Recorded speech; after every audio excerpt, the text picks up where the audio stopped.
All right, welcome back. I guess this is part 3 of disassembly on the big behemoth, calling it Gandalf the Gray because somebody painted it gray. This fan was originally green, one of the last of the big ones of this case. And you can see that that's the color it was from the factory until somebody painted the big thing gray. What we're going to do is today we're going to try to get the casing and foil, which is all together, and the yoke, I guess that's called the yoke, right there, out of the trundle mount. Trunnion, I think. I like to say it wrong, but I'm from New Jersey, so I say a lot of things wrong. The power cord and everything is all in here, so the only aspect of the power cord is this, which will have to come out this way, and that must be how they assembled it. You know, they must have had it all wired, and then as they put it all together, right? I mean, there's got to have been. The next thing we're going to figure out is when we get it apart. Here's the question. Do these rods, they're supposed to, once they're free of all this stuff, they're supposed to move in so that you can get them out of the trundle yin. And so what that means, is there enough room with the motor? Hopefully this only goes to like here. And because the motor's going to have to go back in out. There's no way I'm going to be able to get the motor lined up with the rubber felt bushings and those Allen head nuts. There's no way I'm going to be able to do that with this in here. It's really going to be difficult. I mean, it's possible, but hopefully I can get the motor in here and then assemble everything. And if we do it right, we'll be adjusting the length of the cord down here, not up here. Like, we get it all set, we get the motor wired to our new cord, and then that goes in here, down this way, right? That's gotta be what happens. Yikes. So we'll find out. And here we go. Now, I know what you're thinking. When's you gonna pull the motor? How's he gonna get the motor apart? We want to see the motor and the windings. Yeah, I get it. Believe me too. But first things first, let's see how much farther we can get with this situation before we do anything else.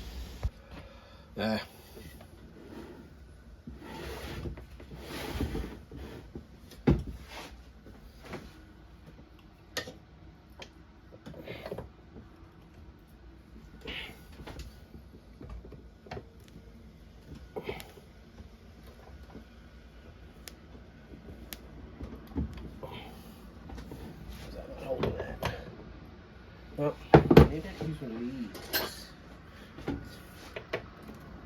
Not the right size.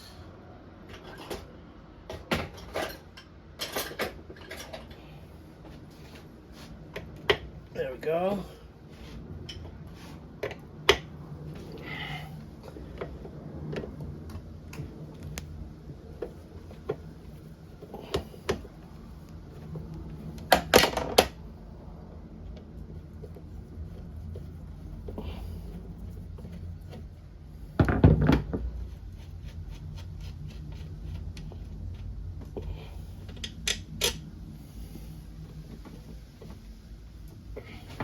All right, from the inside, we have a fairly long screw, nut, and washer. A little lock washer on it. Nice move. Nice move. I don't know about you guys, but I use these things. I only have the one, actually. It just helps me keep everything from getting lost, you know. With a fan like this, I probably could use another one. And now we're going for this one here.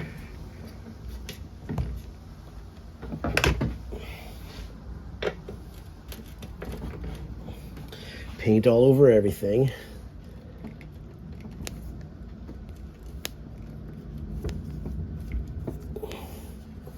Taking very special care to not strip these Phillips heads, because I'm sometimes a little clumsy in that department.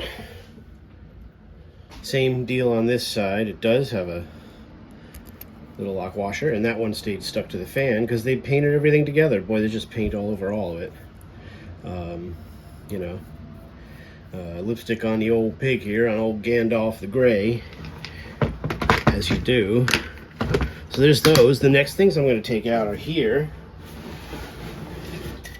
And that's these guys on these larger, where is it? How can I show you? On this larger fan, there's like a bracket where the rod goes through. It's only on the versions that have the large rod that goes through to the center yoke. And so this will also keep anything from moving here.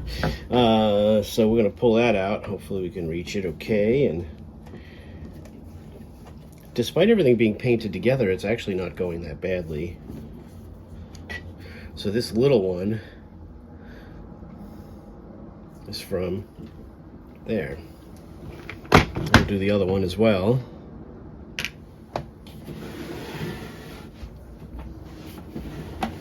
Kind of off camera for you, but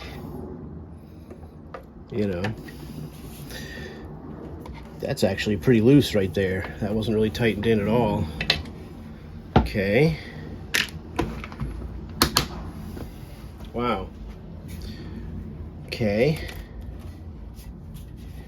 So we're really actually close to what we're told is supposed to happen here. So the next thing is to take out the screws in the joint here. Wow. Didn't think we'd get this far so fast, but here we are. And as you know, getting it back together is the hard part. I might even need a second set of hands here.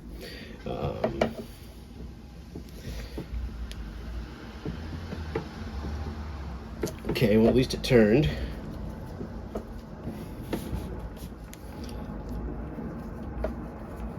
Again, I'm really worried about stripping all this hardware.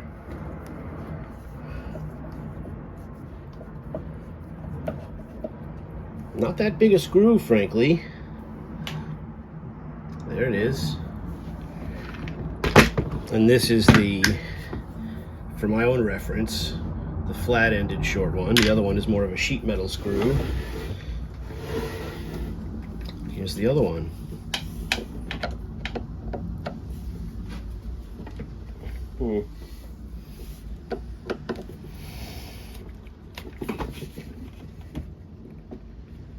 Ooh, that one's tight. Oh, there we go. Okay.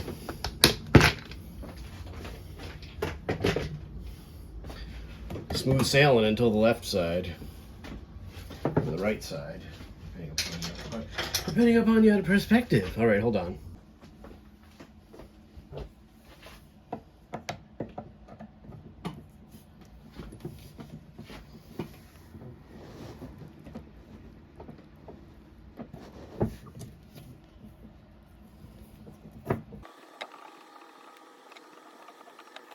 All right, so the good news is the motor can go back in first because these little tube things aren't moving any further. You could see that's solid there. So that's good news when we assemble everything, assuming we can get the motor apart and back together. Jeez, this will be a lot of work, guys. This is a tough one.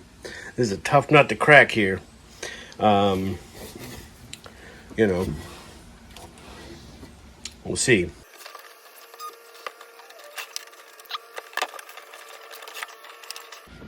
Now it sort of moves all the way around. Maybe that means we got some of this freed up here. Oh. One of the other advices I was given, the guy said to make sure you mark which one is left, which one is right. We're far from getting these out of here yet, but let's do that.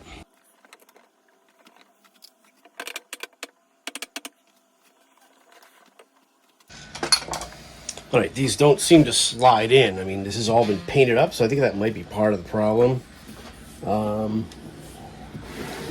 Maybe this side seems a little looser. Maybe this side will be the key. It might be.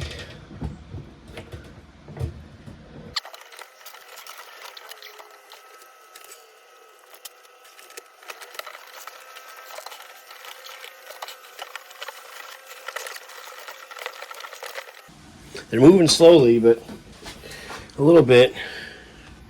You can see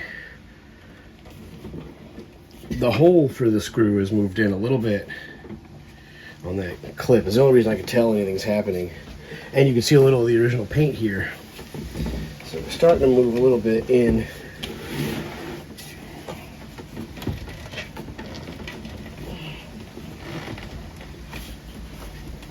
Excess paint is probably a part of the problem. I wonder if I can pry it, because it's kind of, there's an opening here. Let's see if you could see.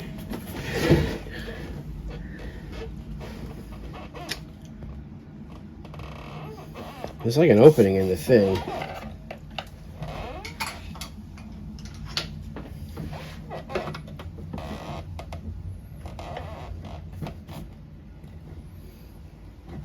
It doesn't make it want to move this way. It has moved a little.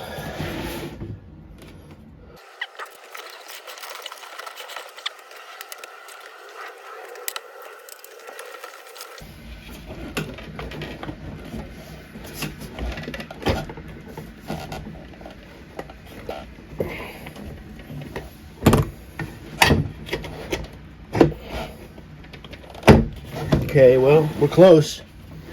Problem is the cord's on that side, so it didn't want to pluck out of there. I'll try to leave the cord length, because I want to use that to reference how much cord I should cut when I do the rest of this. But it does mean we might be able to get it out this side. I hope.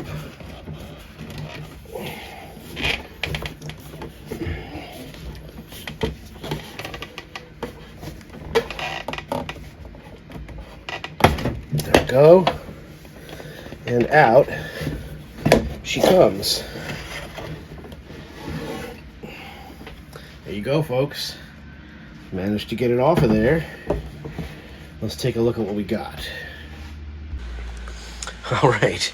So at the end of these, we have these rods that go through hollow, and they have a slot, and that's this thread. It's threaded here. Okay, let me show you that. It's threaded on the post here. And then on this side, it's just a slot. It wasn't threading into this rod. And that explains why it's fastened with this thing, because from this end, it's allowed to pivot a certain amount, right? Okay, that also explains why it doesn't pivot all the way around. There's this design not to. Okay. These did move fairly, you could see, but I had to pull on this a little bit to get that in there. Same thing on this side. This side's a little more tapered, and that must be by design. I don't know. It's very interesting to see. So we'll get this. I think I'll probably take the rest of this out just to do it and clean it. I kind of want to clean the aluminum, see if I can get this to clean up at all, goo gone or something. I don't know.